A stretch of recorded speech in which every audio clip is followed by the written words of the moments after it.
Olá, meus amigos, graças a Deus.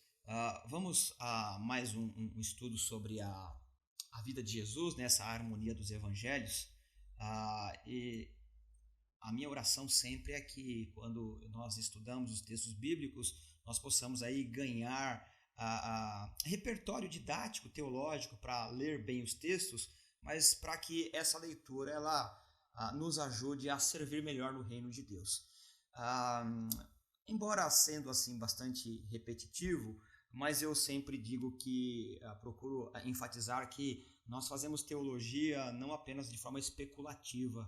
A nossa teologia, nosso estudo teológico das Escrituras é para que possamos ganhar aí a temor a Deus, para desenvolver aí um senso de piedade, para servir melhor. Então, vamos trabalhar com temor e com alegria. Nós vamos estudar aqui a alegria de Maria e Isabel.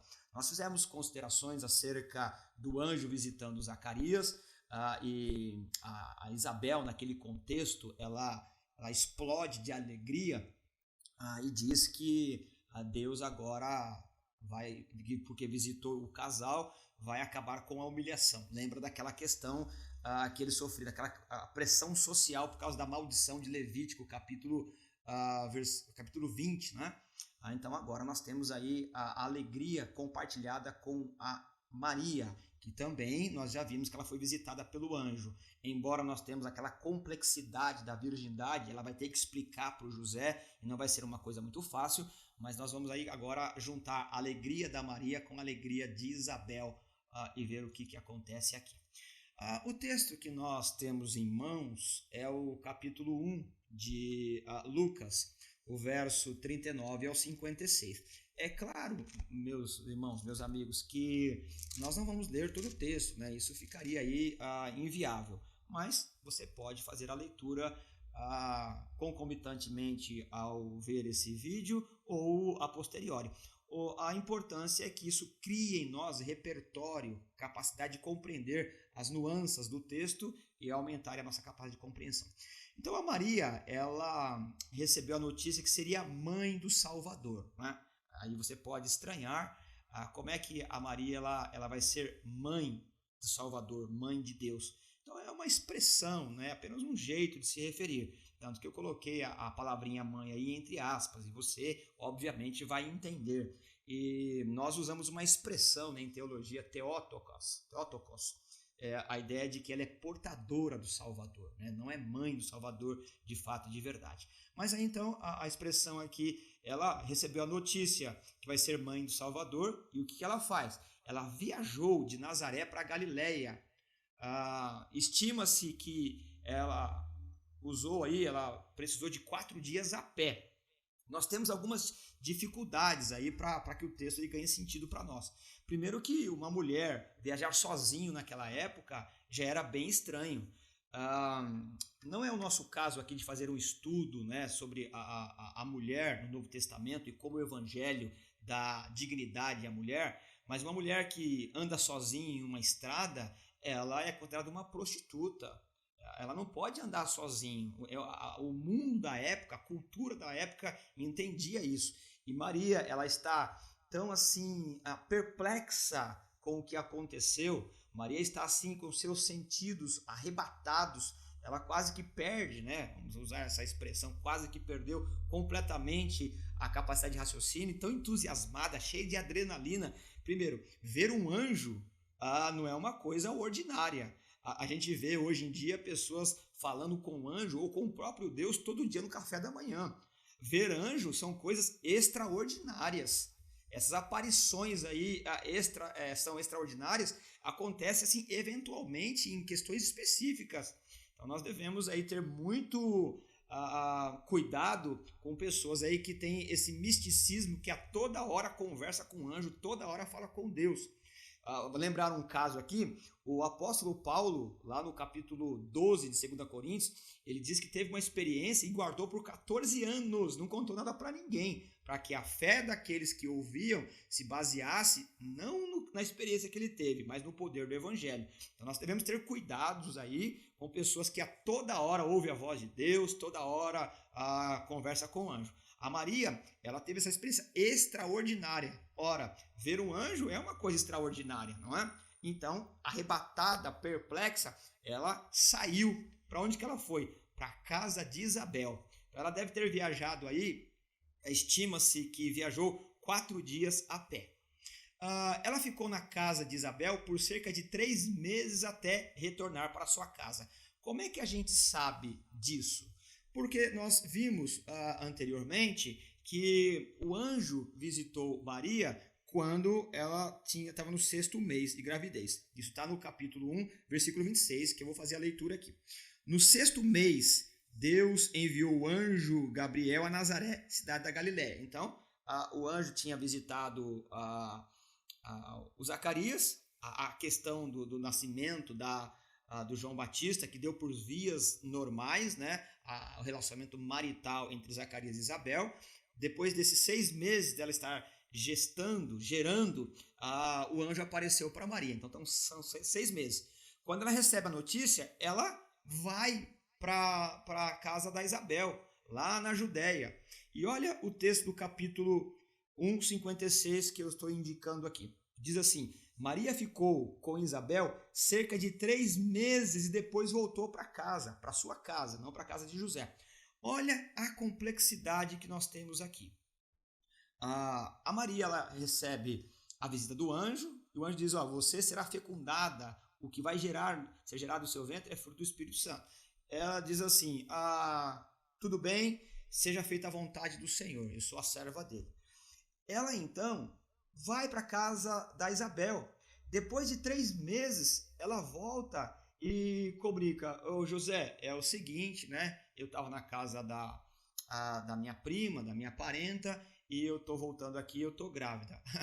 Que notícia estranha, que notícia bastante complexa. Ora, se ela falasse 2 dias, uma semana depois, se ela estivesse ali e falasse, já seria muito complicado o José entender esse negócio. Quem, em sã consciência, admitiria que uma pessoa, ela prometida em casamento, aparece grávida de 3 meses e diz que é uma obra do Espírito Santo? A coisa é muito complicada. O José vai entrar num dilema terrível. Isso nós vamos discutir depois, né? O fato é que a Maria faz esse comunicado depois de 3 meses. Nesse texto aqui, nós vamos resolver esse problema agora. Isso cabe na outra aula, né? Nós temos aí, depois do anúncio do nascimento ou da fecundação, que Maria acabou de ser noticiada, ela toma então, ela vai para a casa da Isabel e elas se alegram. Olha o versículo 39, nós temos aqui uma questão importantíssima, né? Bastante interessante. 39 do capítulo 1 de Lucas. Naqueles dias, Maria preparou-se e foi depressa para uma cidade da região montanhosa na Judéia. Ela saiu depressa, né? Onde entrou na casa de Zacarias e saudou Isabel. Quando Isabel ouviu a saudação de Maria, o bebê agitou-se em seu ventre e Isabel ficou cheia do Espírito Santo. Bom, a Maria chegou na casa da Isabel e quando ela cumprimentou a sua parenta, além da Isabel, o João Batista foi cheio do Espírito Santo no ventre. Brincadeiras à parte, não é? Os irmãos pentecostal, do qual eu também faço parte, dizem que aqui houve o primeiro batismo com o Espírito Santo. João Batista foi batizado com o Espírito Santo, recebeu os dons de línguas no ventre. É claro, irmãos, que isso é uma brincadeira, né, que os pentecostais fazem com os tradicionais. Mas aqui nós temos, de fato, o Espírito Santo enchendo João Batista e a Isabel. Na ocasião, eles se alegraram. Então, em decorrência dessa alegria, a Isabel, ela já está assim, cheia de êxtase, grata a Deus, porque o cativeiro da humilhação social foi mudado. Nós lembramos disso em aulas anteriores aqui. Agora ela vai ter um filho, e aquela pecha da imoralidade social, ela vai cair por terra, porque Deus abençoou. Deus, de fato, quebrou os grilhões do preconceito e a Isabel, junto com seu esposo, vão ser olhados diferente. De fato, eles são piedosos, não tem nenhum problema previsto da lei que agora eles eram mal amaldiçoados. Não, eles vão ter um filho. E a Maria, ela está ainda nas nuvens. Por quê? Ela também vai ter um filho, só que é de maneira extraordinária. O problema é resolver depois. Então, as duas se encontram e ela se alegra celebrando a Deus. As vitórias que Deus nos dá, as bênçãos de Deus, deve ser celebrada com todo entusiasmo. A alegria, ela é um mandamento divino. Aí é interessante, né, que nós temos vários mandamentos na Bíblia. Por exemplo, se nós perguntássemos assim, diga aí um mandamento, você vai dizer assim, não matarás, não roubarás. Ora, é um mandamento, mas também a alegria é um mandamento de Deus. Você lê os textos, né, dizendo assim, alegrai-vos no Senhor. Você não tem uma possibilidade, se der eu vou me alegrar. Não, nós precisamos de um motivo para nos alegrar. Porque senão, irmãos, a tristeza, ela traz doença, ela traz muitos problemas, ela traz divisão. A tristeza, ela causa depressão e leva ao suicídio, à morte. Nós precisamos encontrar um meio de alegria. Não é uma possibilidade, é um mandamento. Como você tem o mandamento, não adulterarás, não matarás, não cometerás falsos testemunhos.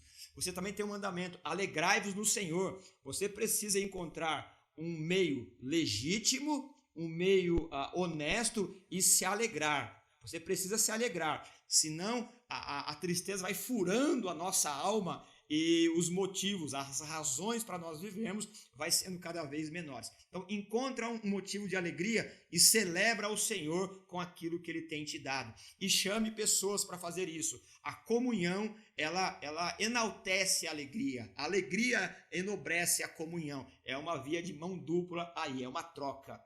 Alegria e comunhão. Então Maria e Isabel estão aqui cheias de alegria, de êxtase, de entusiasmo, de regozijo na alma pelas bênçãos do Senhor na vida de cada uma delas, né? Então, por conta disso, nós temos o Magnificat. O que é o Magnificat? Ora, essa palavrinha aqui, né, em latim, é a primeira palavra na tradução latina que dá nome ao tradicional Cântico de Maria pelas magnificências que lhe foram concedidas.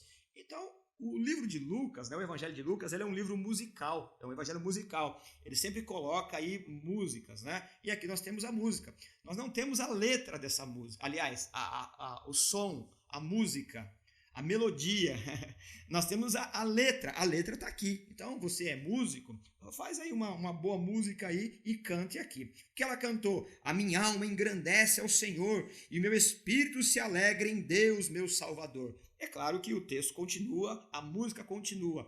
Interessante que esse Magnificat da Maria está repleto, cheio de citações diretas e faz alusão à lei. Além de citação direta, ela faz alusão à lei, aos profetas e aos salmos.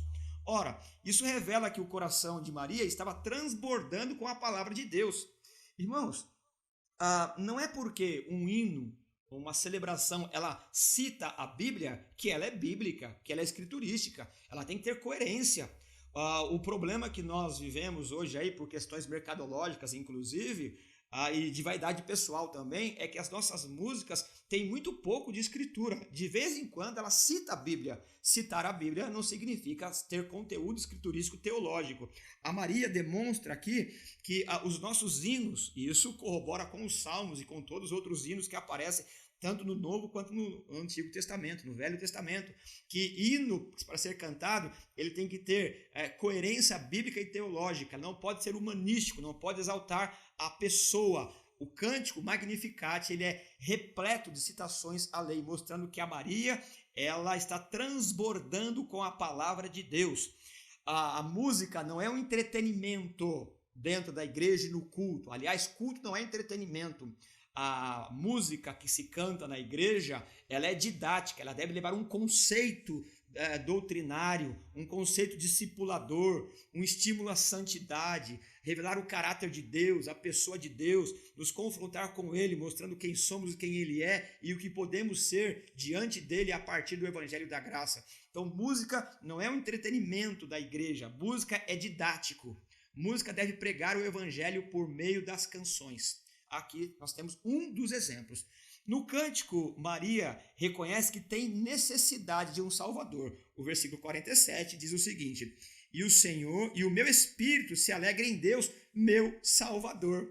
Percebe? A Maria, embora seja aquilo que nós já chamamos de portadora de Deus, a mãe de Deus, aquela que Deus usou para que o Verbo se encarnasse, ela não é isenta de arrependimento. Ela é tão pecadora. É verdade que o fato da encarnação é um fato extraordinário que devemos enaltecer e elogiar Maria por ter sido escolhida como o meio pelo qual Deus veio ao mundo. Mas isso não quer dizer que a Maria seja isenta de pecado. O texto diz: meu espírito se alegra em Deus, o meu Salvador. Muito bem, nós temos aí então as alegrias compartilhadas de Isabel e de Maria, focando aqui no Magnificat da Maria.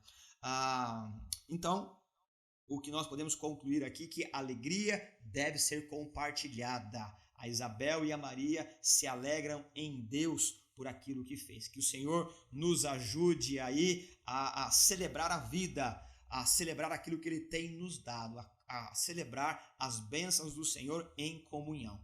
Deus abençoe em nome de Jesus.